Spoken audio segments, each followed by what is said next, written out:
ගගනට ඔලුවක් තියෙනවා කියලා හරියටම දැනගන්න අද කොටසේ ගගන දකින දේවල් ගැන හරියටම දැනගන්න වැඩි කතා නැතුව අපි යමු අද කතාවට. බිත්ති පුරා හරි පිළිවෙලට උඩ සිට පහළට ගසන ලද සුදු ඉටිරෙදි වගේම වහලේ වැහෙන්නේ සිවිලිම වගේ ගහපු ඉටිරෙදිත් සම්පූර්ණයෙන්ම සුදු පැහැවෙද්දි බිම පවා ඝනකම් කාපට් එකක් දමා හරි පිරිසිදුවට තිබුණේ පේවෙලා දානේ හදන දානශාලාවක් වගේ. සුදු පැහැයෙන් ඉටි කොළවලින් වසන ලද දිග වගේම විශාල එක මේසයක් මත ගොඩ ගැසූ කාඩ්බෝඩ් පෙට්ටි කිහිපයක් වගේම තවත් ආම්පාන්න එක කොල්ලෝ කීප දෙනෙක් මොකක් හරි වැඩක හිටියත් මගේ පැමිණීම එක්ක ඔවුන්ගේ ඇස් එක එල්ලෙම රැඳෙන්නේ මල් ළඟයි. තමුස කවුදා යනවා එළියට? පොඩි කතුරක් අත දෙව ආව කොල්ල මාව එළියට තල්ලු කරන්න වගේ පපුවට අත තියලා පිටිපසට කරත් ඒ ෂණිකයෙන් ඒ අත මම හිර කරගත් ඇඟිලි වලින් පැත්තකට හරවෙන ගමන් යටින් අත දාලා අත් බාහුවකට ටිකක් පහලින් පැත්තකට තල්ලු කරේ මගේ අනික් අතින් ඔහුගේ උරහිසත් ඒ සමග ඉදිරියට අදිමින්. ඒ වේදනාවට ඔහුගෙන් අතහැරුණු කතුර මගේ අතේ නවතිද්දි මම විසිවෙන කොල්ලව ඇදලා මගේ පපුවට හිර කරගත්ත ඔහුගේ බෙල්ලට කතුර දියමින්. බයට කෑගහන ඔහුගේ ගෙල මත ටිකක් තද කරපු කතුර තොඩයක ඔහු වේදනාවෙන් ඇඹරුණේ අනිත් දෙන්න බයටම හිටිතැන් වලින් නැගිටිද්දි. "වව් ලස්සන පොට් එක. හරි අමාරුවෙන් වෙන්නේදී හදන්න. තමුසට මොනවද ඕන? තිමිර කොහෙද?" "දන්නේ අපි ඇත්තටම දන්නේ ඕකට යන්න දෙනවා." "මං බෑ කිව්වේ නෑනේ." කරකවල ඇඟිලි වලට හිර කරගත්ත කතුර මගේ පැත්තට හරවගත්තම මොහුව තල්ලු කරේ පිටුපසට පයින් පාරක්ද සමගයි. ඒත් එක්කම යකඩ පුටුවක් මං පැත්තට පියාඹගෙන ආවේ එක දශමයක් එතන හිටියනම් ලස්සන සුදු මූණට මැහුම් දාන්න වෙන තරම් වේගෙකින්. එතන හිටපු අනිත් දෙන්න එකවර ආවත් අතේ තියෙන කතුර එක්ක සුදු ඇඳුමෙන් තනින් තන රත් පැහැ ගැන්වෙද්දි අලුත් පැෂන් එකකට යුනිෆෝම් එක ක්‍රියේට් කරලා දුන්නේ හරිම ලේසියෙන්. රිදින තරමට මිසක් ජීවිතවලට කිසිම හානියක් නොවන තරමේ පොඩි කැපුම් එක්ක වේගවත් පහරවල් හැමුවේ එක් අයෙක් බිත්තිය ඇති ඉටිරෙද්ද ඇදගෙන බිම වැටුනේ දිගටම එක බිත්තියක් ආවරණය කළ ඉටිරෙද්ද ගලවගෙනයි. බිත්තිය පුරා රැඳි ඇන පහරවල් වගේම රාක්ක තිබුණ බවට හඟවන්න තීන්ත නොගෑවුණු හිස්තැන් දැකලා මම ගල් ගැස්සුනේ කලින් දැකපු මතකය වගේම මෙතන ඒකට ගැලපෙන රාක්ක තිබිලා තියෙන එකටයි. හිතට ආව සැකයත් එක්ක මම වැටුණු එක්කෙනෙක්ට උඩින් පැනලා ගිහින් ඉස්සුවේ විසල් මේසේ ඉටිරෙද්දයි. නෑ වෙන්න බෑ. පරණුණත් හොඳ සවිමත් පෙනුම තියෙන ලී මේසේ යටට තවත් නැමිලා මම බැලුවේ හරියටම තියෙන ගණන 3ක්ද කියලා දැනගන්නයි. මේසු 3ක් එක ළඟ තියෙද්දි කවදාවත් නැති තරමේ වේගෙන් ගැහෙන පපුව මොකද්දෝ නොදන්න බයක් ගෙනාවේ මගේ හිතට. පපුව අල්ලගෙන කෙලිනුන මම දැක්කේ කැලවුණු ඉටිරෙද්දෙන් පේන ජනේලෙන් අත් අල්ලගෙන බලාගෙන ඉන්න ඉස්කෝලේ ගැහැණු ළමයෙක්වයි. ළම ළඟට ටිකක් පහළින් තියෙන ගාමි බෙල්ට් එක හදන ගැහැණු ළමයා ඒක හදන එක අතර එකපාරටම ජැලුවේ ජනේලය හරහා මං දිහා. කම්බුල් දෙපැත්තම වලගැහෙන ලස්සන හිනාවකින් කෙලිම බලපෑ ජනේලෙට මිට මොලෝපු අතින් තට්ටු කර ඉබේම මට එතෙන්ට ඇවිත් දෙනකොටයි. හිස පිටුපසට තදට වැදුණු පහර සිහි නැති වෙන තරම් වුණත් දෝතිම්ම හිස අල්ලගත්ත මම හැරුණු පමාවට පයින් ගැහුවේ කවුරු වුණත් බිත්තිය වෙදලා බිම වැටෙන්නයි. පස්සෙන් ගහන්නේ කොන්ද පර නැති. ඔහුගෙන් ඇස් ගත්ත මම බැලුවේ ජනේලේ. කලින් හිටපු ගැහැණු ළමයා කවුරු වුණත් දැන් නම් මෙතන නැති එකේ මට ගහපු පොල්ලෙන්ම හිතේ හැටියට සලකපු මම ඔහුගේ ෂර්ට් වලින්ම අත් දෙක පිටිපස්සට කරලා ගැට ගහලා බිම දන ගස්සලා ඒ හැමදේම එක්ක මේසේ මත තිබුණු පෙට්ටි වගේම අසුරපු තනමල් විල මල් පැකට් එක වීඩියෝ කළේ පුළුවන් තරම් සාක්ෂි මට ඕන නිසා. කවුද මේවා පටන් ගත්තේ? කොහාටද මේවා යන්නේ? ඩීටේල් A to Z කිව්වොත් අපිට යන්න පුළුවන්. අකමැත්තෙන් වෙනත් දෙනේ තොරතුරු වගේම ගණිතන මීටුන් එක්ක මේවා යන තැන් එන තැන් පැහැදිලිව ලියපු පොත පරිස්සමට ගත්ත මං දොර වහගෙන එළියට ආවේ. තාම ඇතට වෙලා ඉන්න ෂනාය ළඟට. යමුද? ඊළඟට කවුද? දිලිසෙන ඇස් වලින් ඇය එහෙම හද්දි මම පෙන්නුවේ ආපු පාරේට ඇඟිල්ල දිගු කරලයි. බඩගිනී බං. ඒ මදිවට ඔළුවත් රිදෙනවා. මම ඔළුව අත ගාලා බැලුවේ ලේ එනවද කියලයි. අල්ලනකොටත් රිදෙන එතන දැනටම දිගට ගෙඩි ගහිලා තිබුණේ. එහෙම එක්කුත් එනවද? හැබැයි ඉතින් කන්න ලැබුණොත් හොඳයි නටපු නැටිල්ලට. එන අතරමඟ හම්බෙන හැම කෙල්ලගෙම ගවුමි බෙල්ට් එක දිහා මට බැලුනේ ඉබේටමයි.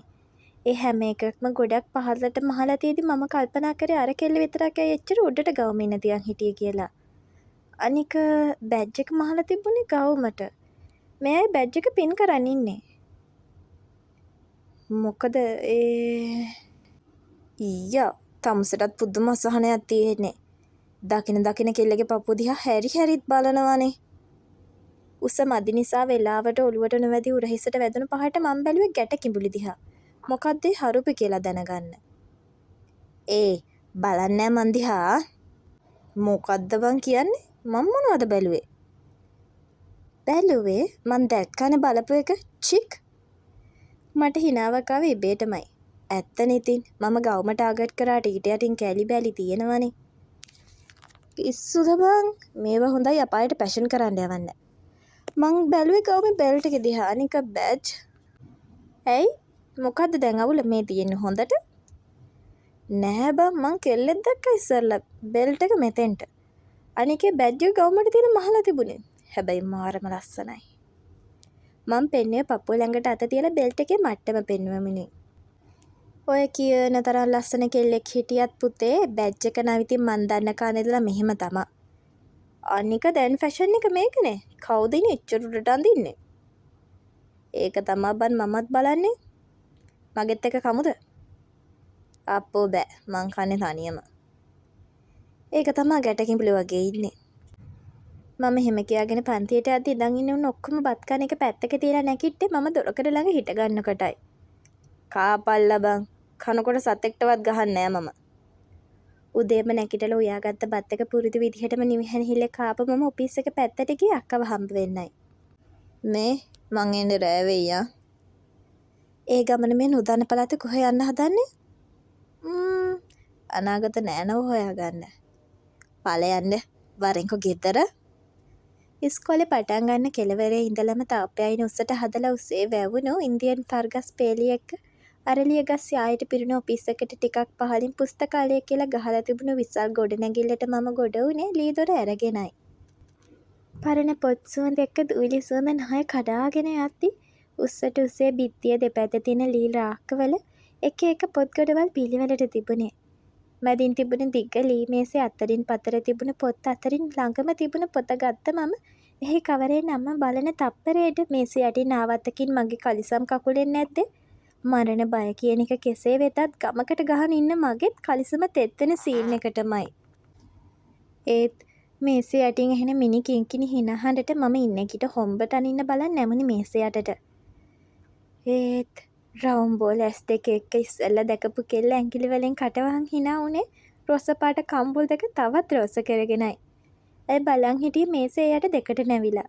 ඒ නිසාද මන්දා කළු පාට රිබන් එක සමනල් ගැටේ ගහපු කොණ්ඩේ කරාල් දෙක බිම තියෙද්දි එක එකේ නල්ලලා ඇදලා ගන්න හිතන් ඇත දැම්මත් මම ගැස්සුනේ පිටිපසින් ඇහුණු හඬටයි.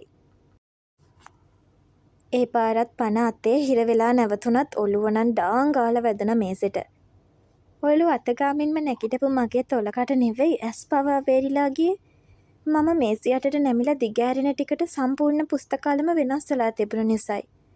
ඉස්සෙල්ලා නොතිබුණු සිවිලින් ෆෑන් එක හුළඟ කපාගෙන දාඩිය එහෙන් කනෙන් බේරෙද්දි කලින් තිබුණු උස්සලී රාක්ක වෙනුවට සම්පූර්ණයෙන්ම යකඩ රාක්ක වගේම වීදුරු කබඩ්ඩල පුරවපු පොත් වගේම කලින් නොතිබුණු ලස්සන පුස්තකාලාධිපති මේසේ එක්ක වෙනස් වෙලා. වෙන්න බැරි දේවල් වෙනවා තමා.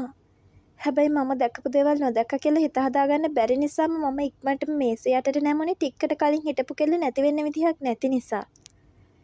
නෑ, ඇයත් නෑ. පුතේ, ඔයා හොඳින්ද ළමයා? අසනීපෙන්වත්ද? එහෙම අහන ගමන් ගුරුවරිය මල් ළඟට ආවත් ඇත්ත මොකද්ද බොරුව මොකද්ද කියලා වෙන් කරගන්න අඳුර ගන්න බැරි තරමට මං අතරමං වෙලා. නෑ, මං හොඳින් නෙවෙයි.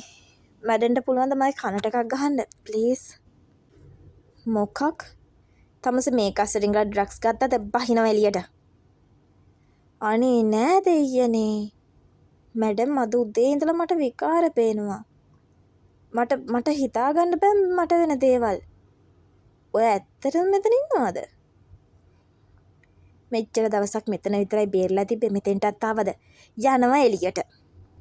මුළු කොණ්ඩෙම සුදු හැම පවා රැලි වැටුණු තරබාරු මැඩෙන්ගේ කෑ ගැහිල්ල නිශ්ශබ්ද වන්නේ කියන බෝඩ් එක නොදැක්ක වගේ ඉද්දි මම ඔළුව වෙනුවෙන් ගුටි කෑවත් කමක් නෑ කියලා හිතලා.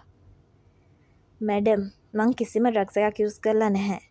ප්ලීස් මම මේ ඉස්කෝලේට ආවේ අද but I feel something different. Let me explain. What? මං හොඳ සිහියෙන් ඉන්නේ. හැබැයි ඒක ඕනේ. එහෙ බල්ල මෙහෙ බලන ටිකට තැන මාරු වුණා කිව්වට පිළිගනීය. නොකිය හිටපන් ගගන. මටම කියාගත්ත මං බැලුවේ වටපිට. ඒත් රාක දෙකක් මැද බිත්තියේ එවල දැකපු දේවල් වලින් තාමත් එක දෙයක් බිත්තියේ එහෙම තියෙන වගේ මට දැන් කල්පනා වුණේ. ඒ ඉස්කෝලේ ලාංඡනයේ කැටයම් කරන ලද ලී කැටයමයි. එවලේ තිබුණ තැන අදටත් ඒක එහෙම තියෙනවා දකිද්දි වටේම කළුවර වීගෙනවිත් මම වැටුනේ. හිස වැදුණු වේගයට දෙදරන ගතිය දැනීගෙනමයි. මෙන්න මෙහෙම මැදලා තමා දිලිසෙන්න හදන්නේ. එහෙමද පුංචි නෝනේ. දවසක ඔයාටත් කියලා දෙන්නම්කෝ. ගැහැණු ළමයෙකුගෙත් පිරිමි ළමයෙකුගෙත් කටහඬවල් එක්ක මං දැක්කේ වටින් ගස් පේන තැනක උඩට කරලා හැඩ බලන පාසල් ලාංඡනය. ඒ අතරේ තව කටහඬක් ඇහුනේ මට නැගිටින්න කියන. ළමයෝ නැගිටින්න. ඈතින් ඇහෙන කටහඬ ටිකෙන් ටික හරියටම දැනෙනකොට ඔළුවෙන් එන වේදනාවත් එක්ක ඇස්සරිය හරි අමාරුවෙන්. මං වටේටම වට වෙලා ඉන්න 6 වසර කියන්න පුළුවන් ළමයි ටික වගේම බැඩම් පවා හිටියේ බය වෙලා. හැබැයි අනිවාර්යෙන්ම ඒ මම තරමටම නෙවෙයි. ළමයෝ වමනෙට වගේනවද ඔළුව වැදුනා ඩාං ගාලා. අද දවසම ඔළුවට අපලයි. ඒත් ඊට වඩා හදවත මාරම බරයි මං වටේ වෙන දේවල් නිසා. රිදෙනවා මැඩම්. සෝරි මැඩම් බය කරා නම්. හැබැයි මට කියනවද අරක ගැන? මම අත දික් කරලා පේන්නේ බිත්තියේ තියෙන කැටයම් පුවරුවයි. මන් දිහත් ඒක දිහත් බලපු මැඩම් මේසයක් අල්ලගෙන හරි අමාරුවෙන් නැගිටින අතරේ තාමත් ඇදුම් කණු ඔළුව අල්ලගෙන මමත් නැගිටලා ඉඳගත්තේ එතනම තිබුණේ දිගු බංකුවෙනුයි. ළමයි මෙතන බලන් ඉන්නතෝ පොත් තොරගන්න. එතකොට ඔය ළමයා පළවෙනියටම ඔළුව පරිස්සම් කරගන්න. අනේ මැඩම් මට අරක් ගැන කියනවද? කියන්න තරම් මොනවද ළමයෝකේ තියෙන්නේ? ඔය ඉස්කෝලේ ළමයි කත්කම් වැඩකට හදපු එකක්. කවද්ද? තොලකට වෙලිලා ගිහින් ගොත්තක ගහ මම ඇහුවේ මගේ හිතේ ඒක මම හොඳටම දන්නවා කියන හැඟීම දැනෙන කොටයි. කවද්ද? මන් දන්නේ නෑ ළමයෝ. මගේ හිතේ අවුරුදු 20කටත් වඩා වැඩි ඇති. මමත් ඉතින් ওই ලස්සනින්ද තියන් ඉන්නවා. නැතුව වෙන දෙයක් දන්නේ නෑ. මම එනකොටත් ඕක ඔතනම තිබුණා. ඇයි දැන් මොකද? නෑ thank you madam. ඉන්නේ හාට මොකුත් නොකියම පිට වුණේ මම ටිකක් නිදහස් පානක් බලලා ඉඳගත්තේ. නොවැදගත් කෙනෙකුට වැදගත් පණිවිඩයක් යවන්නයි. වීඩියෝ එක බලපොය වගේම අහපොය මට කියන්න ඔයාලගේ පැත්තේ මේ ගහට කියන නම මොකක්ද? මම ලියපු ඉන්දියන් ෆර් ගහ මේ තියෙන්නේ. ඉක්මනට නැතත් තව කොටසකින් හම්බ වෙමු. බයි බයි. මං ඔයාලගේ මී මැස්සී.